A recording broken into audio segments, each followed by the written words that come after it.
Marriage అయ్యేంత వరకే తెలియదు. మ్యారేజ్ అయినాక కొద్ది రోజుల తర్వాత మేమిద్దరం మంచిగా ఉండకపోతుండే. అమ్మ దగ్గరికి వస్తే అమ్మ ఇట్లా ఇచ్చింది. ఇక ఆ పొద్దుటి నుండి మేము అక్కడ విడిపోయి ఉన్నాము. ఆ తర్వాత అమ్మ దగ్గరికి వచ్చినాక పిచ్చి పిచ్చి చేయడం, అది ఇది చేయడం అంటే మా ఊరోళ్ళు ఏం చెప్పారంటే గుట్టకు ఒక ఆమె ఉంటుంది, ఆమె దగ్గరికి తీసుకెళ్తే మంచిగా అవుతుంది అని చెప్పారు. అయితే మా నాన్న ఒకరోజు తీసుకొస్తే అమ్మ అన్నది వాళ్ళని కలిపేసేయి, వద్దు మంచిగా అవుతారా అని చెప్పింది. చెప్తే మేము అట్లనే అమ్మ మాట మీదకి వెళ్ళి అక్కడికి వెళ్ళిపోయినాం. అక్కడికి వెళ్ళిపోయినాక ఇక ఎప్పుడు వచ్చారు ఇక్కడికి 2008లో పెళ్ళైంది. 9లో అమ్మ పరిచయం. అప్పటి నుంచి ఇక్కడ ఉన్నారా మీరు? అంటే వస్తూ పోతూ ఉంటాము. మధ్యలో దీక్షించింది 3 సంవత్సరాల కింద అమ్మకు నాది కోటి ప్రణామాలు. సేవ చేస్తారా? అమ్మకు సేవ చేస్తారా? ఆ రోజు నుంచి సేవ చేస్తారా? అమ్మకు మాత్రం నా హృదయపూర్వకంగా కోటి ప్రణామాలు. ఎందుకంటే నా జీవితం చాలా ఘోరంగా అయిపోయేది.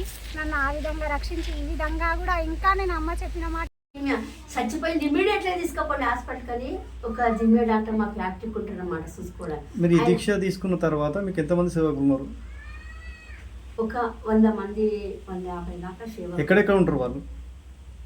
మీ సేవకులు కర్ణాటకలో ఉంటారు, చుట్టుపక్కల గ్రామస్తుల, హైదరాబాద్ లో ఉన్నారు, తెలంగాణలో ఉన్నారు, కర్ణాటకలో ఉన్నారు, రాయచూర్లో కూడా ఉన్నారు నా భక్తులు. మీ ఆశ్రమం విశాఖపట్నం నుంచే వచ్చింది ఇక్కడ. ఆశ్రమం ఇది ఒకటే ఉందా ఇంకెక్కడ ఉందా?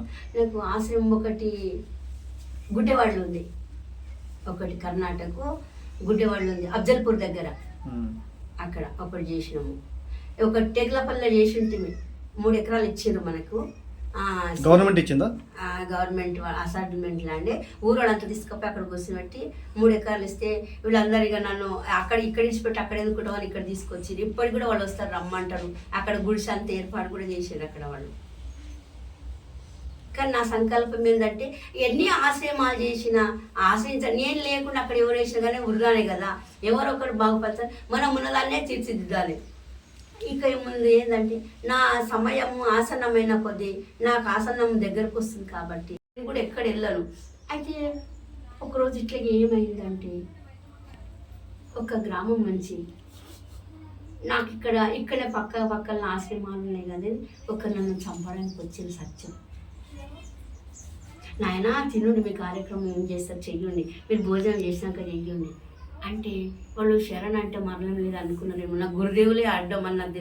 ఆ మైసమ్మతలే నాకు గురుదేవులు. సరే అమ్మ దండం పెట్టి వాడు గొడ్డలా తీసుకొని ఇంటికి వెళ్ళిపోయాడు. అంటే మీ గురువు శబరిమాత గారు. శబరిమాత మీ గురువా? మా గురువు, దీక్ష ఇచ్చిన గురువు. ఓకే.